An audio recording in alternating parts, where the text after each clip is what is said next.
Madam ఒక్కటి మీరు ఒక వీడియో మీరు మాట్లాడారు, నాకు చాలా బాగా అనిపించింది. ఒకసారి వీడియో ప్లే చేద్దాం. కరెక్టే అది. కరెక్ట్. పూలు బొట్టు లేకుండా చాలా మంది తొందరలు తిరుగుతారు. మన దేశం అంటేనే పూలు బొట్టు పసుపు కుంకుమలతో ఆడ మనిషి నిండుకుంటేనే అందం.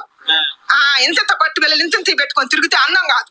మన దేశాన్ని బాగా ఎంత మంది రావాలి లేడీస్ ని దేశాన్ని మన బాగా చేయటన్నా. కరెక్టే అది. నిండు ముత్తైదులు పొట్టు పెట్టుకొని మంచిగా చేతి నిండా గాజులు వేసుకొని పూలు బొట్టు పెట్టుకుంటేనే అందం అని నేను చెప్పిన. భర్త చచ్చిపోయిన వాళ్ళకి చెప్పాల్సింది ఏంటంటే వాళ్ళు కూడా బొట్టు పూలు గాజులు ఇప్పుడు ఏం చెప్తున్నారు అంటే ఇప్పుడు వచ్చిన సమాజం నేను చెప్తున్నా ఏమంటారు, మనం భర్తను చేసుకునేటప్పుడు మనకి అంతకు ముందే ఉంది కదా బొట్టు పూలు గాజులు. భర్తను చేసుకున్నాక మనకు మెట్టెలు తాలిబొట్టు నల్లలేగా వచ్చేది, అవేగా వచ్చేది. అదే ఇప్పుడు అడుగుతున్నాం. మన గరికపాటి వారు కూడా ఒకసారి చెప్పిండి, ఇది నాకు గుర్తుంది.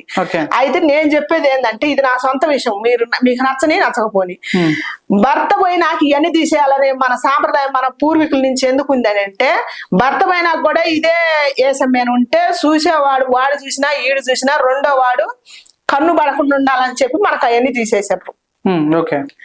అదే దానికి మూలం అదే మనం అర్థం చేసుకోవాల్సింది అదే. భర్త పోయినాక కూడా పూలు బొట్టు గాజులు ఇవన్నీ పెట్టుకొని తిరిగితే రెండో వాడు మాట్లాడటానికి కూడా అది నేను ఆ పదం ఉపయోగించాను కానీ అది ఉంటుందని చెప్పి దీన్ని ఉపయోగించారనమాట. అది అనేది ఆ సోక్ అనేది కొద్దిగా తగ్గియాల, ఆమె దాని నుంచి ఆమెను తప్పియాలని మన పూర్వీకులు ఫస్ట్ కానించే ఉంది, మన వెనకటి నుంచే ఉంది ఇది.